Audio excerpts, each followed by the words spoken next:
Alright, this is part 3 of our trophy truck build, and this is the moment I've been waiting for, the cage. And how I'm going to start with putting the cage on is mounting this first.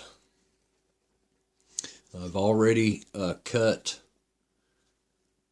the base to match the bottom of this and centered. And this is what it looks like. It fits right in. And looks flawless. So I'll get this mounted and I'll start putting the cage on. And I've also started cutting the screws needed to put this together.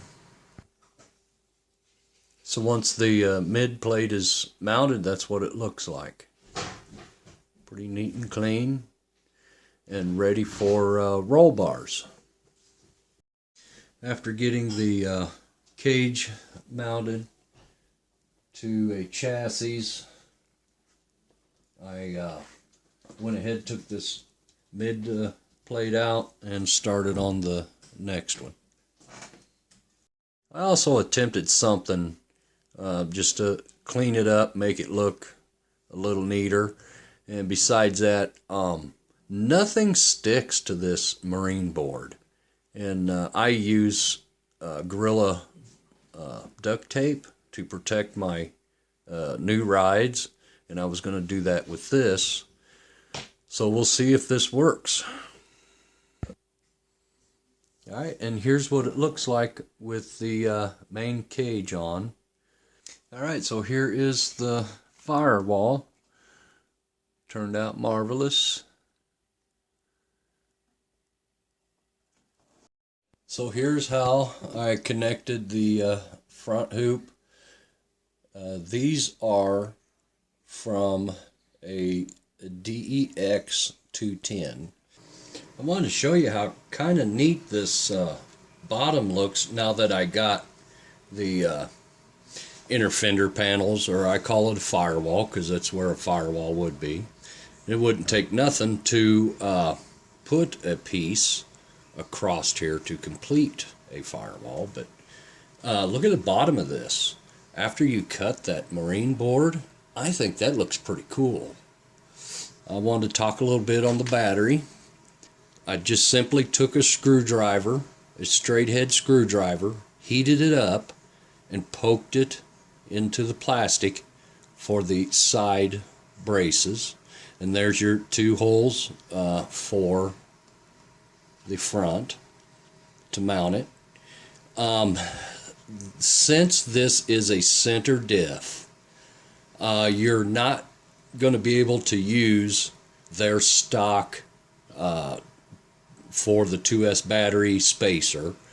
I'll simply, it's on this side.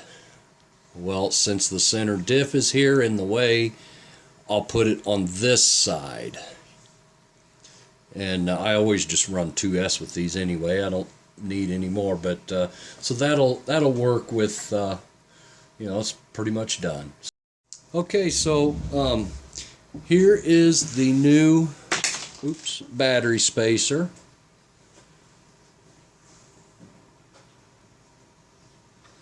Now all I got to do is mark it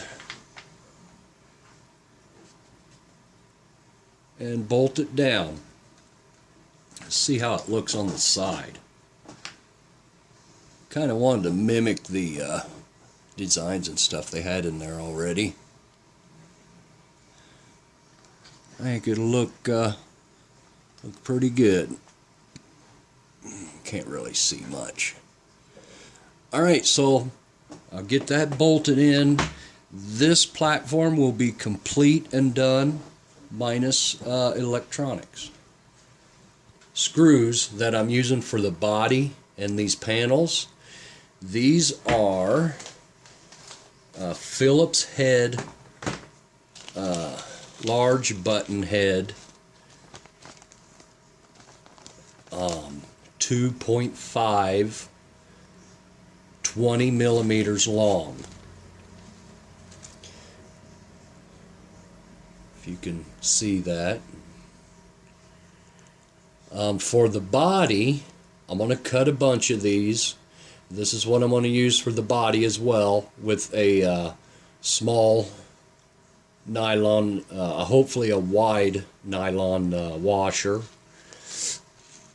The bodies are going to be what the chassis, what the platform is. This is a Racer's Edge Pro 4 Enduro. So it is going to have a Racer's Edge Pro 4 Enduro body. The Aftershock 80 Red Cat will have an Aftershock 80 Red Cat body. So that will be the most fun. Now that this one is complete with the battery spacer and all fasteners needed to install the cage is in on this platform. All that's left is the electronics, light, sound, receiver, whatever. So I can set this one aside and get this the rear section in the same condition as the front. Here I have disassembled the cage off the car again. What I'm going to be doing is building a perch for the ESC, and I have lengthened the input shaft to the diff. I simply cut a smooth edge on both sides, put a groove in for an E-clip. Now I can install the gear. We should be good to go. So I can put the diff back together and start on the perch for the ESC and cut a hole, drill a hole for the input shaft to line up with the mid plate, and I will use epoxy to fill in the factory shaft hole.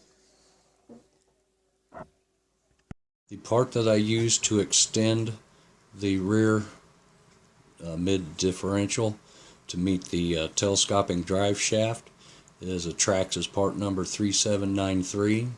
I simply just cut it off the threaded end and made it fit the gear and added an E-clip. And I will also include a double bearing housing to help keep that shaft steady.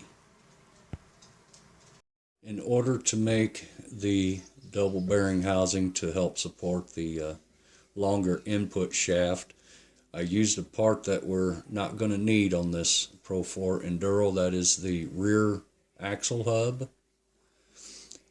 and I used DEX 210 to help mount the bottom side. On the top side, once I determine the height of the perch for the ESC, I'll cut this and drill and probably use a body fastener for this top part and just go straight down, and that'll keep it sturdy. Okay, now that I got the perch on, I went ahead and put the electronics on it enough to get it going, and went ahead and put the drive shaft in.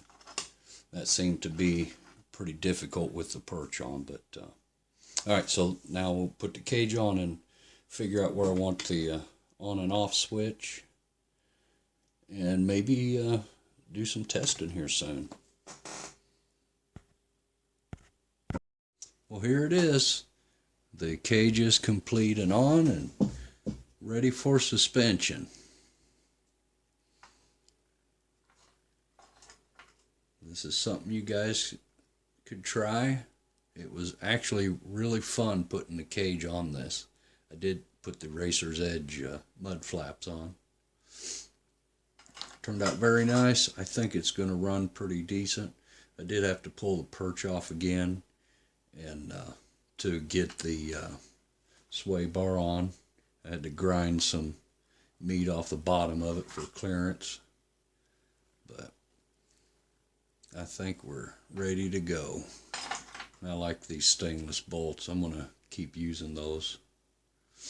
I didn't have a spare tire, didn't make enough of them, so I'll leave it at that for now. Get the suspension on and take her for a spin.